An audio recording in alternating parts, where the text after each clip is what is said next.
Oh, Jesus, guys, I just realized that I don't have Skype up because Windows is failing me. Give me a second. Let me see if I can fix this.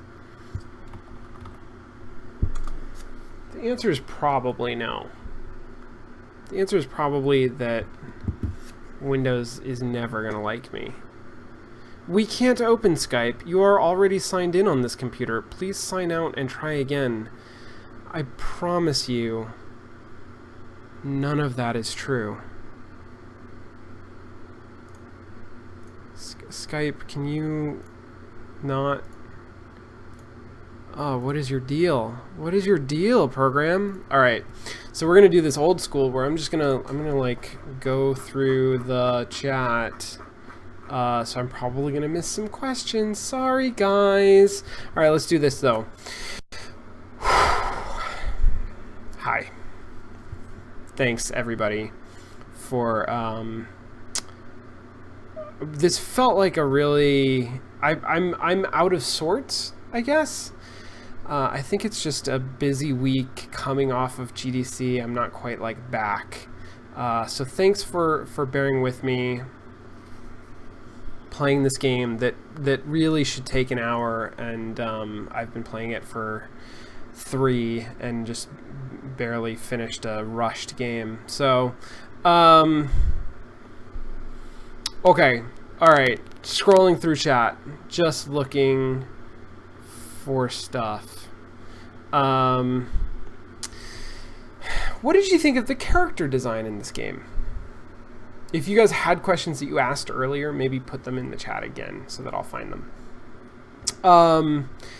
What did you think of character design in this game? You know, that's a super interesting question. So there's 2 aspects to that, and one is sort of narrative, and the other one is artistic. Graphically, this game does this really interesting thing where it's got like a very divided style. The gameplay is all in this like super, like maybe 16-bitty. No, that's probably giving it too little credit. The colors are really nice, but it is a very like lo-fi pixel art kind of a style.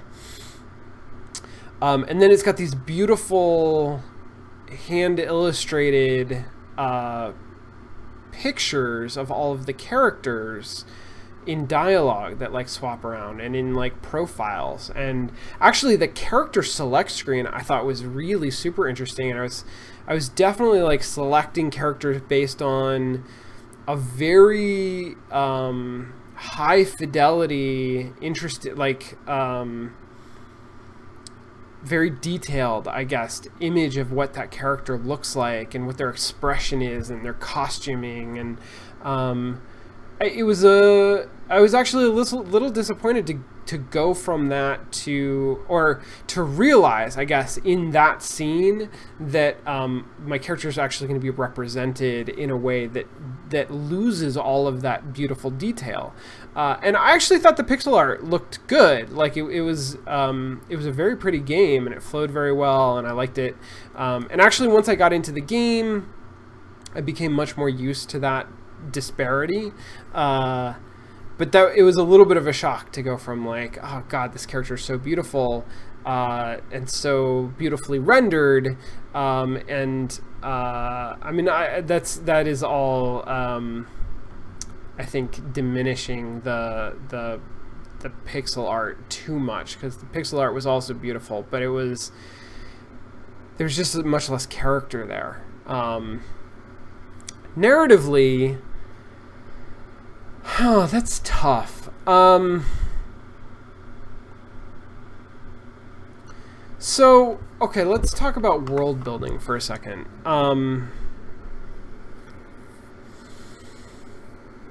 Because that's in a procedural game, you have to sort of pick and choose your battles. I'm trying to think about how to generalize this. Somebody in the chat brought up Minecraft, which is it's hard to talk about procedural games without talking about Minecraft. That is absolutely a touchstone, but it's a very different kind of a thing. And there's not a lot of world building in that game. There's a little bit in sort of like what kinds of creatures inhabit this mostly empty world, and the villagers that you run across who are, you know, sort of bizarrely, in some ways they're bizarrely like way more sophisticated than you are. They're building, well, I say more sophisticated than you are.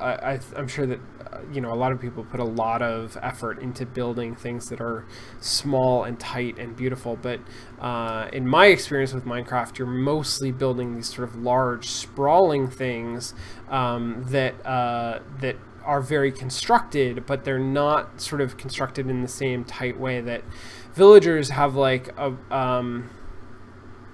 they're very efficient about how they use materials, and they often have different kinds of materials that are hard to get other places or craft yourself.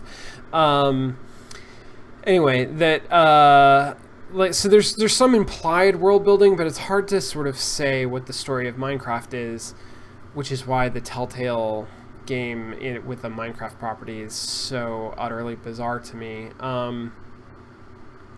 Most games that rely on procedural generation, I'm thinking about like XCOM or Invisible Ink or Torchlight, use a framework of sort of scripted events, or, you know, very small sets of possibility in order to create a distinct, coherent, and persistent story world that then the details of can be recombinant. And this game, I think, does some of that to some extent, but it's actually hard for me to tell like exactly what is procedural and what isn't. I'm pretty sure that however I start this game, I'm going to start in a village, and I'm going to go out and I'm going to have like 2 days where I get to explore a nearby area. And then after that, there's like a showdown with the Sun Priest, and he tells me that Marduk is doing his thing. And then I have 3 days before I have a showdown with Marduk, and that's the structure of the game always. And so it creates this... The story there that is like comprehensible and consistent is about this rivalry between two, you know, seemingly diametrically opposed religions, and the avatars for them. You know, Marduk, king, you know, self-declared king, who's like bringing this new religious order to the world, and you know, whoever your character is, the player characters, of which there can be several, who are described continually as heroes. And I definitely I feel heroic, and I feel sort of mythic, and that is a word that is used constantly in the PR for this game, that it's a game about myths, and it definitely feels like that. It feels legendary. But part of feeling legendary, part of what makes something feel legendary is that there's a kind of a slipperiness to it. It is hard to like grab onto. It doesn't feel superhuman. It doesn't feel super real. It feels sort of like glossy, and far away, and not quite in reach. And that's you know, maybe partially because there's such a filter of what we know of as myths and legends are from cultures that are not entirely familiar, and so they're written in ways that are not entirely familiar, and so they feel separate from us and our traditions. And this definitely has that feeling, but which is a plus and a minus. On the one hand, like, that fits in really well with the procedural generation, and I'm working on a project right now that is very heavy on sort of, well, we're negotiating like what its relationship to procedurally generated text is going to be, and there's definitely this same kind of sense, like procedurally generating a story gives it this kind of very loose, slippery, mythic quality. It is easy to write something like that in a way that makes you want to take things metaphorically, because if you're too literal, if you're too detailed, then it's too easy for there to be contradictions or for you to break narrative convention or expectations. So I think that some of that may come from, in a very clever way, using the style, like using the limitations of procedural text generation to create a story and create characters that feel a particular way in a particular style, rather than feeling just disjointed. Feeling disjointed, where they feel like disjointed, they sort of feel like they're disjointed with purpose, rather than just random. But at the same time, it's difficult for me to form like a really human personal connection with those characters, with any of these characters, because I feel like they don't have a strong personal voice. And some of that doesn't really describe the player character. The player character is a special case where the player character is, I'm defining what her voice is. I'm going to keep comparing this to Cute Night. In a game like Cute Night, there's a very clear distinction between where you are making decisions for the character and where the character is expressing herself. And where she expresses herself, she definitely has a voice, which you can get even when you're making decisions, even when the narrative is branching. You can still have a character who has a very distinctive voice. And in this game, I feel like there wasn't a lot of that just because there wasn't a lot of dialogue. And some of that may be because of the procedurality of it. I don't know, like the towns, the villagers, I don't know how static those are. Those might be generated, in which case it's difficult to script out, interesting conversations for them if there's a procedurality to those scripts. So I feel like the player character was very quiet, and I was doing a lot of just deciding what she was going to say, and then I don't know even that she ever really said it. Did she have dialogue? Did she ever say anything, or did she just... Was there an implicit dialogue in my selection that then the person would respond to? I don't know that she ever did talk. And so I feel like it's hard for me to get a real solid grasp on that character. That said, I think this game is going to benefit from multiple playthroughs, where I would be super interested to play this with multiple characters, especially in a co-op environment, and see if I can get a sense of distinct voice from different characters. Because there were a couple of references to her and her class, but not a lot of references to her personality, because her personality is dynamic, and so it's hard to code in a lot of references to that, which just makes it feel a little unreal. It makes it feel like there's a disconnect between characters in a way that is sort of mythic. And I'm imagining that with multiple playthroughs, that's just going to enhance that sort of legendary mythic quality to the characters in the story. Okay. Bluebird at GDC, I know there's a lot of talk about VR, and I said on Twitter that one of my GDC takeaways that it was advising people to get out of VR.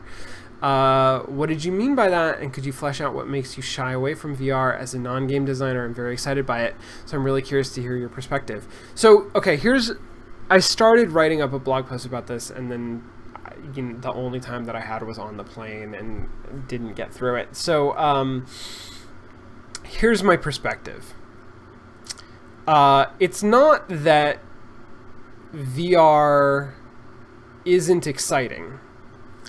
It's not that there isn't anything interesting to be done in VR, but right now, the hype around VR, I believe, vastly outweighs the actual demand for it.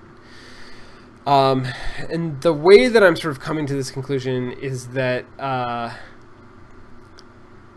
VR is a hardware platform.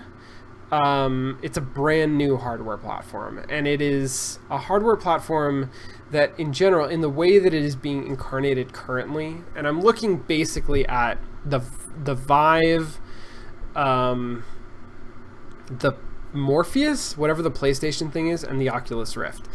And the way that those three devices work is that they're accessories, and they require a really powerful machine in order to run.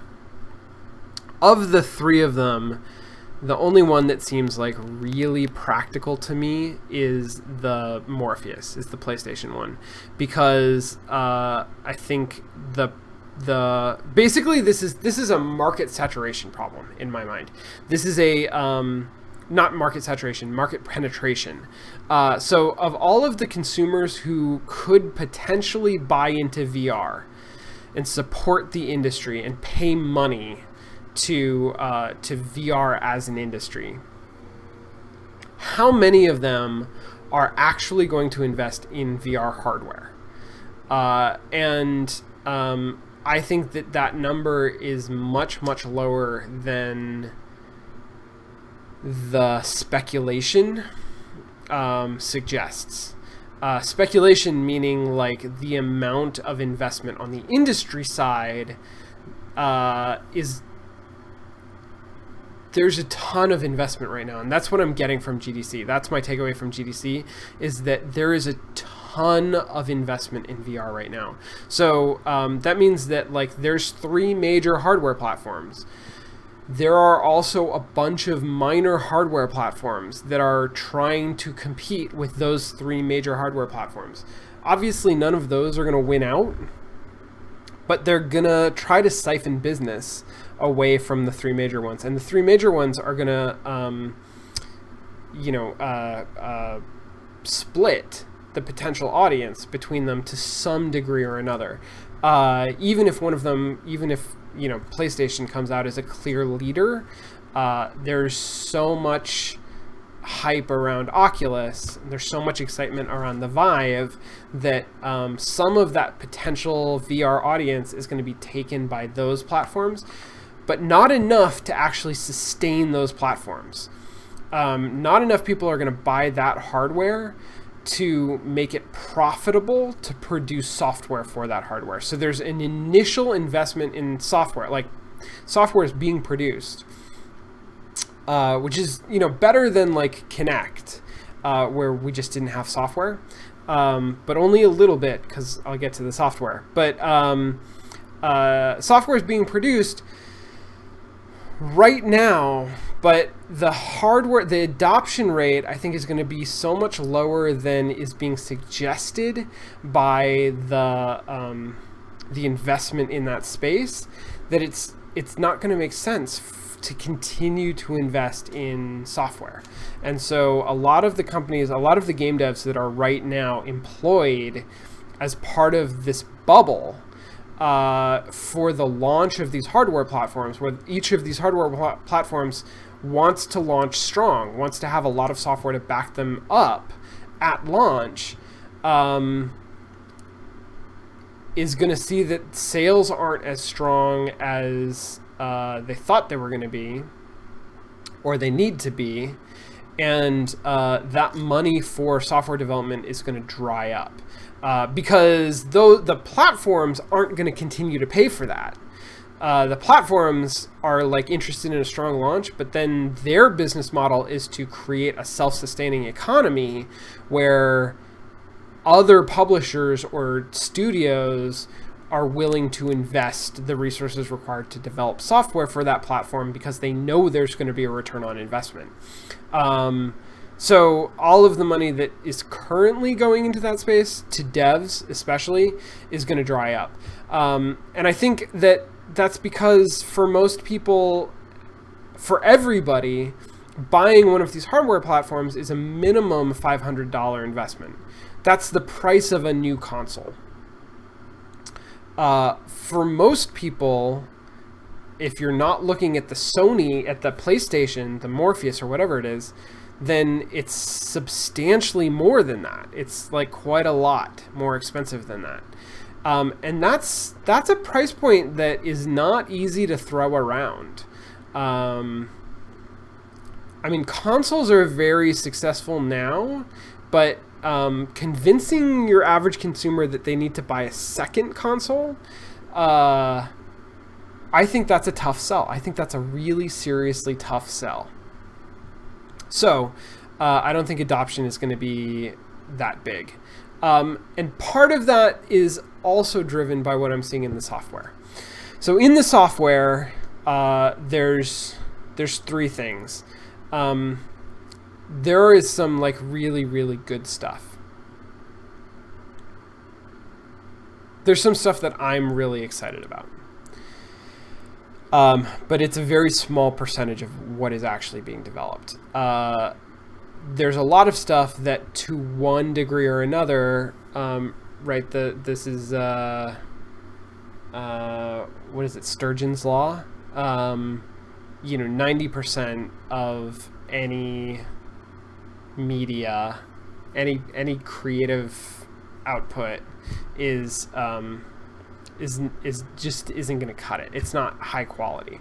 So of course, even if this is like being screened for quality by platform owners, which it's not, even if that's a higher percentage, not all of the software, when Oculus says we're going to launch with 30 titles, that doesn't mean they're going to launch with like 30 amazing must-own games. That means that they're going to launch with like 6 like really knock your socks off games, and 24 games that are just not as high quality, because that's the way the numbers work. That's always how it's going to work. And then of those games that are high quality, a lot of them, I'm looking at what does a game gain by being in VR. As a VR experience, what kind of a boost does that give? And for a lot of the software that I'm seeing developed, it would lose 10% of its impact if it were not in VR. I'm looking at games like Adrift. Adrift is a really good example of a game that I'm super excited about playing, but I am not going to play in VR.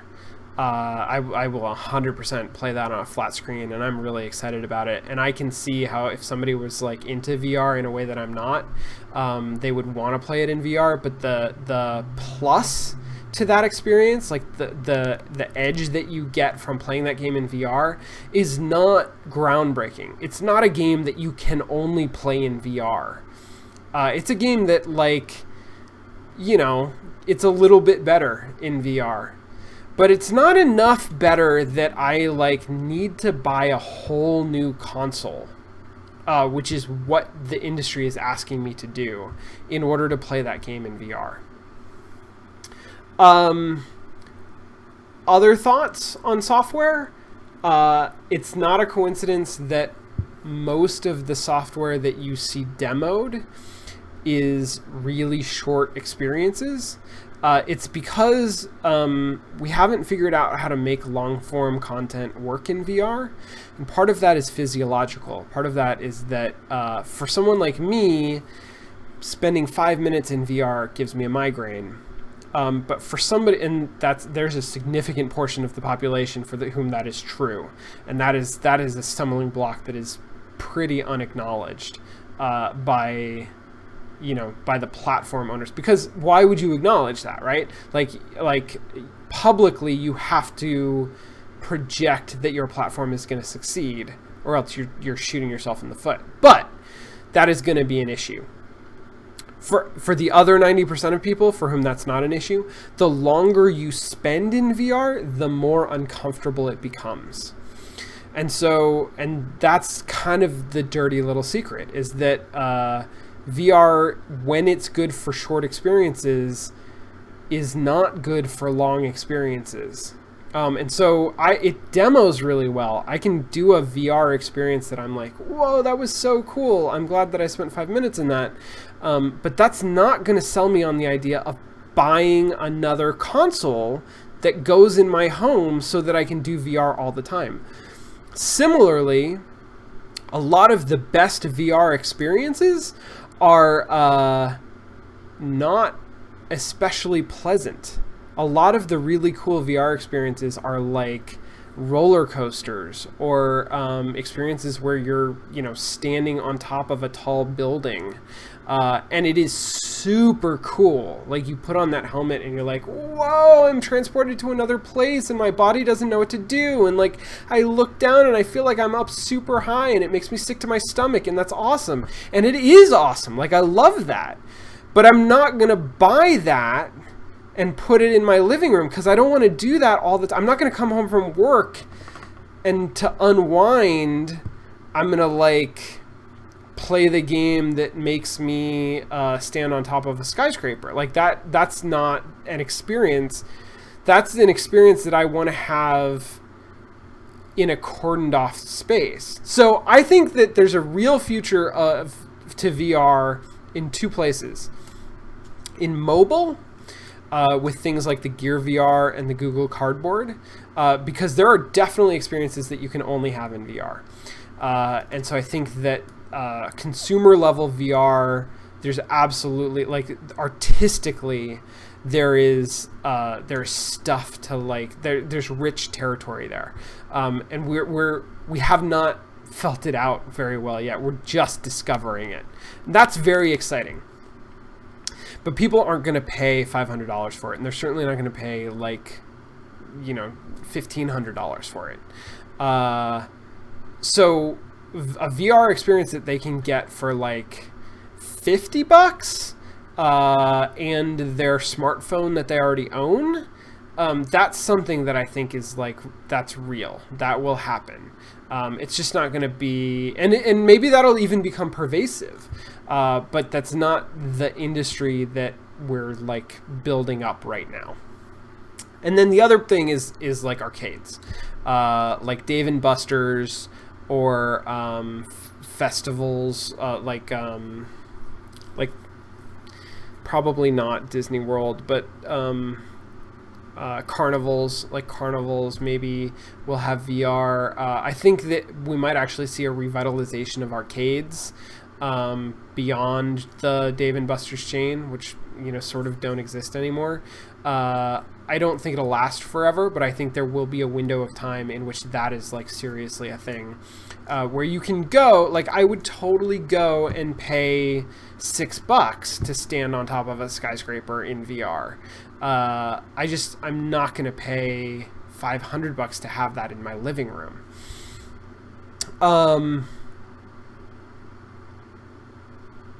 Yeah, so that's most of my thoughts. It basically boils down to the way the industry is projecting, the way that we're like developing this. There is way more supply than there will be demand for, and that means there's a bubble that is inevitably going to pop. And so a lot of the game devs who are currently working inside of that bubble, this is a good time for you. But cash out at some point. Like don't stay there too long. Don't think that this is going to last forever. That's my take on VR. I work with a bunch of people who disagree with me pretty hard. And again, the fact that I'm saying there's not a market for VR doesn't mean there's no market for VR. It doesn't mean that like there aren't people who are interested in that. I just don't think it's going to be mass market, consumer grade, like console level product. Sir Gary points out that one of the devs of Elsinore, Katie Karanis, was a coworker of his on Sea of Dark, Nancy Drew's Sea of Darkness. And I had mentioned Elsinore, and Elsinore kind of got some attention at GDC. I'm super excited about that game. I'm looking forward to it coming out. So yeah, I think that's going to be good. I'm really super psyched about that. Oh, Eve is whispering at me questions. That's great. Thank you very much. Do you feel a clash between the game's... so, back to Moonhunters. Do you feel a clash between the game's weird, smooth, pixelated style and the menu's transitional screens and dialogue's cartoon style? So I can't say that I really noticed that as a visual difference, but I definitely felt mechanically there was like some weirdness in a lot of the game. Felt very modern, like artistically, visually, and also in its control. But then the menus felt really weird. They had these like sort of weird old school style restrictions of in order to click through dialogue, I had to actually click on the dialogue box, and I kept clicking off of the dialogue box and it wouldn't advance. And there were menus that I had to navigate using the arrow keys in a weird way, even though I have a mouse, and then, you know, pressing buttons that I didn't usually have to press. Like, I felt like the menus were rushed, is what it felt like. It felt like a lot of the purely UI stuff didn't get the kind of polish that maybe the core game got, and didn't get the kind of polish that it sort of needed to sing. It was functional, like I was able to navigate around all of it, but it was a little distracting, and it was a little disconnecting, I guess. The game's weird, smooth, pixelated style and the cartoon style. I think that you're talking about the sort of like illustrated style and of portraits of characters, and the pixelated style of the gameplay. And yeah, so I addressed that. I actually didn't find it that... I got used to it. But I did find it disconcerting at first. And there is certainly like a divide there. Okay, one or a couple. How does the game make you feel heroic or mythic? What does it do to make you feel like that? So some of that, I think, is... Some of that is in the style of the story that's being told. You know, this is a very, like... well, so first of all, it's religiously motivated. And it's talking about these sort of primal religions that are the kinds of religions that we talk about when we look at Greek mythology, right? Those are polytheistic religion, or I'm talking about Greek mythology because that's the sort of mythic tradition that I grew up in. But if you look at Greek mythology or Native American mythology or Norse mythology, or I know less about sort of ancient Eastern religions, but a lot of these religious traditions are based in like animism of some sort. There's like you would have a god that is related to the sun or the moon or the sea, or sort of powerful natural concepts. And so the fact that this game is following in that tradition, as opposed to what I think of as a lot of modern religions that synthesize fundamental, powerful natural forces into a more sophisticated, sense of deity. And obviously, what I think of as religious traditions that I tend to encounter tend to be monotheistic, but even like modern polytheistic religious traditions I think of as being less sort of directly primally about natural forces, because we have a better understanding of natural forces, and so they're less mysterious, and so we feel less of a need to ascribe a religious significance to them. So given that this kind of war between the sun and the moon and the priests of their respective gods, that feels very like of a myth that has a mythic quality, and then the idea that I'm going on these adventures that are not super well defined, and they don't arc in a really neat way. If you go back and you read direct translations or interpretations of like Greek mythology or Arthurian legend, or a lot of these older traditions, they lack the tightness of a story structure that we're used to in modern stories. They have a narrative style that is more wandering, and is more based on sort of like proverbial wisdom, or and sometimes even that is very loose. If you look at like fairy tales, like German fairy tales and folklore and that kind of thing, like there's a lot of it where there's a general message of the world is dangerous, or I hope that you don't get separated from the people who will protect you, because then you're screwed, or even like the world is capricious, and bad things can happen, but good things can also happen, and we think a lot about fairy tales that are about like being kind will pay off in the long run.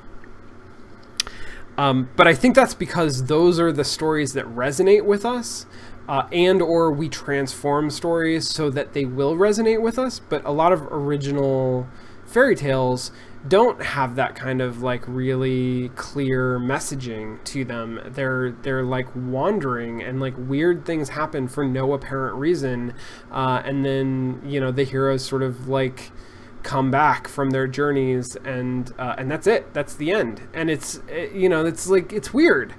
And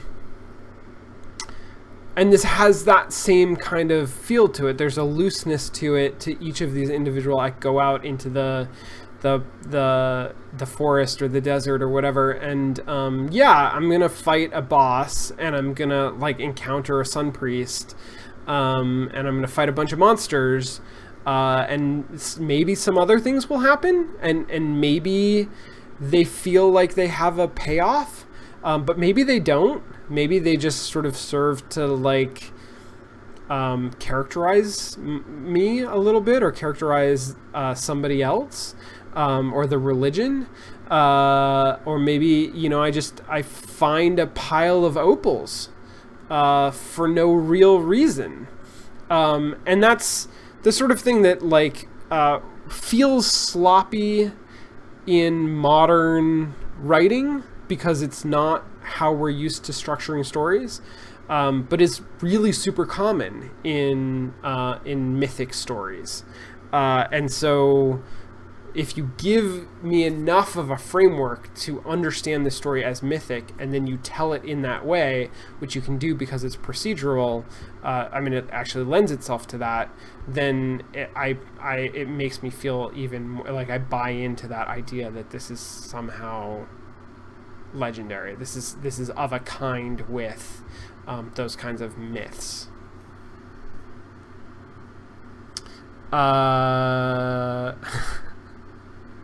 Okay, Thanarod is telling me that we agreed the HTC VR device was called what I would interpret here as the Vive, because it's got an accent that I understand as like Spanish, which is not at all correct. It is I pronounce that as the Vive.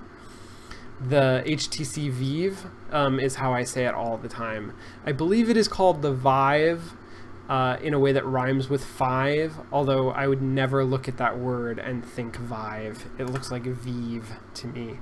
But Vive is actually pretty good too. Maybe I'll start calling it the Vive.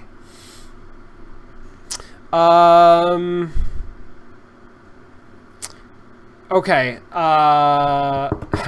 Okay, last question. Thoughts on Stardew Valley, another indie game which seems to be building up to a massive success. Will you play it? I have not played it. So Stardew Valley, I am moderately excited about because it sounds really good and it's getting a lot of really good like cred. But like people are talking buzz. It's getting lots of good buzz. But the only way that people describe it to me is in relation to Harvest Moon. Harvest Moon? Is that right? Is that the name of a game? I don't know if that's the name of a game for sure because I never played that game. And so I'm a little wary of this, not because I don't think that I would enjoy Harvest Moon, but because there's a nostalgia factor that seems to be invoked by everybody who plays Stardew Valley that is not going to work for me because I don't have that nostalgic referent. That said, I don't believe that that's gonna like ruin the experience for me. It sounds like the game is really good and it's up my alley and I would enjoy it. But it also sounds like a lot of people are spending a lot of hours playing this game, which is tough for me to carve out. So I have not started playing it. I 100% will play it at some point. I don't know if I'll ever play it on stream. I'll probably try it out first because it sounds like, I don't know. I'd be curious to know if people think that it is an especially good game to play on stream, which is obviously a different thing than like a game that people like or are excited about right now. It doesn't strike me as an especially good game to play on stream. But if and when I do get to a chance to play it, I'll post some thoughts about it, I'm sure, because I'm sure that I will have some thoughts about it. It does sound like really neat. Oh, Bluebird has zero nostalgia for Harvest Moon, and is complete. I've seen that you are completely obsessed with Stardew Valley, so that's encouraging. Okay, cool. Thanks, guys. This was great. I didn't mean to go this late because I got to get up early and finish the work that I didn't do because I was seeing Emily Short talk this afternoon. But this was fun. And Moon Hunters was really neat. Like, that was an interesting game. I need to process it a little bit more, and I think that it's a game that demands multiple playthroughs to like really understand what's going on and incentivizes it. Like a lot of games want me to play through multiple times, and I don't, because I don't have time for that, and I don't feel the need to. But this one definitely makes me feel like I would get something interesting out of that, and it's short enough that it's like worth doing. So maybe I'll get a chance to do that at some point. Anyway, have a great night, guys. I will see you probably on Monday for Mostly Walking. But until then.